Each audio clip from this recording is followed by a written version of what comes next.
Hello everyone, good morning. Welcome back to my mini blog. তো আজি মই ঘৰৰ পৰা ভিডিঅ'টো ষ্টাৰ্ট নকৰি ডাইৰেক্ট পল্টন বজাৰ ষ্টেচনৰ পৰা ষ্টাৰ্ট কৰিছোঁ। আমাৰ 6টা বজাত ট্ৰেইন আছিলে, তো লৰালৰি কৰি আমি ষ্টেচন আহি পালোঁ। পাই পেলাই ট্ৰেইন বিচাৰিলোঁ। যেতিয়া আমাৰ ডাব্বাটো পাই গ'লোঁ, মোৰ ইমানে টোপনি লাগিছে, মই কুম্ভকৰ্ণত যে মই সেইকাৰণে শুই থাকিলোঁ। বৰ্তমান কোচবিহাৰ ষ্টেচনত বহি আছোঁ, ট্ৰেইন উঠি আছে। আমি দৌৰিবৰ কাৰণে সাজু হৈ আছোঁ।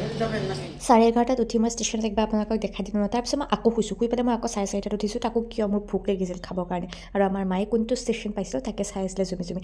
আপোনালোকে বোলে মোক মিছ কৰি আছিলে, এই যে মই উঠিছিলোঁ আৰু নুশুলোঁ আৰু 6:08 মই আপোনালোকক দেখা দিবৰ কাৰণে আকৌ আহি গ'লোঁ। আৰু ইমান বৰিং লাগিছিল ন, আমি গোটেইবোৰে মিলি লুডু খেলিলোঁ। লুডু সেই ঘণ্টা 8টা বাজি গ'ল। মোৰ ভণ্টিহঁতে চাওক না, এই ৰাতিখন কি নিছে খাবৰ কাৰণে, মধুৰিআম। তাৰপিছতে চবে খাই বৈ শুলে আৰু অৱশ্যে টাইমো হৈছিলে 10:30 বাজিছিলে, কিন্তু মইতো দিনত শুই লৈছিলোঁ। সেইকাৰণে মই ইফালে ঘূৰি আছিলোঁ আৰু ভূততে। তথাপিও মই শুইছোঁ কিন্তু নাই শুৱা বুলি নকওঁ। এদিন বাদ দি নেক্সট ডে আমি নিউ দিল্লী ষ্টেচন পালোঁ। তাৰ পৰা আমি আকৌ বেলেগ এখন ট্ৰেইন ল'ব লগা হ'ল, কাৰণ আমি বেলেগ এটা জেগাত গৈছিলোঁ। ক'ত গৈছিলোঁ মই আপোনালোকক ফুল ভিডিঅ'ত দেখুৱাইছোঁ, আপোনালোকে চাই ল'ব পাৰিব। তাৰ পৰা নামি ইমান ভোক লাগিছিলে, তো আমি খাবলৈকে ল'লোঁ। তো খাই বৈ আমি ৰুমলৈকে গ'লোঁ, ফ্ৰেছ হ'লোঁ, তাৰপিছত আমি শুই থাকিলোঁ। তো নেক্সট ভিডিঅ'ত লগ পাই আছোঁ আপোনালোকে, টাটা।